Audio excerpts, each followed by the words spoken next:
टीटागढ़ कब्रिस्तान आज खामोश नहीं है दोस्तों।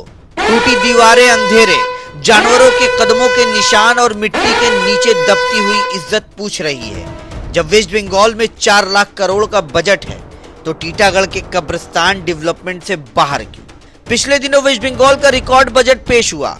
लगभग 4 लाख करोड़ रुपए का सबसे बड़ा बजट पेश करके सरकार ने यह बता दिया कि डेवलपमेंट ही प्रायोरिटी है। 2011 से आज तक मुख्यमंत्री ममता बनर्जी ने जनता के लिए कई स्कीम्स शुरू की हैं, जिनमें कन्याश्री, लक्ष्मी भंडार, युवा साथी और अब अमर देर पाड़ा अमर देर समाधान। इस स्कीम के तहत हर म्युनिसिपल वार्ड के काउंसिलर को 80 लाख रुपए दिए गए ताकि सड़क, बिजली और पानी जैसे मसलों पर काम कर सके। कई वार्ड में तो काम शुरू भी हो चुका है दोस्तों, लेकिन सवाल एक ही है कि क्या इस डेवलपमेंट का दायरा सब जगह तक पहुंच रहा है? टीटागढ़ म्युनिसिपैलिटी अंतर्गत टीटागढ़ कब्रिस्तान आज भी खस्ता हाल में है। क्या सिर्फ शब बारात के मौके पर गेट बना देना, टेम्पररी सफाई कर देना और लाइटिंग लगा देना ही असली जिम्मेदारी है? दोस्तों, गेट तो बन गया, लेकिन गेट के पास टूटी दीवार अभी तक नहीं बनी, जिससे बाहरी लोग कब्रिस्तान के अंदर आते जाते रहते हैं और साथ ही साथ जानवरों का कब्रिस्तान के अंदर घूमना भी एक सवाल खड़ा कर रहा है। पाटुलिया से आने वाले जनाजे को खराब रास्ता और अंधेरे का सामना करना पड़ता है। दोस्तों, कब्रिस्तान के अंदर का हाल और भी दर्दनाक है।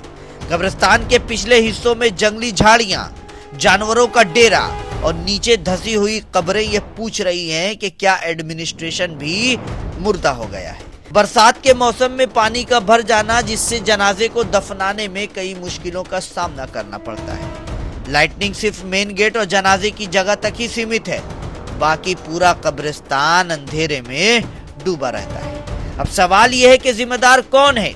सरकार, एमपी, विधायक, काउंसिलर या फिर खुद जनता?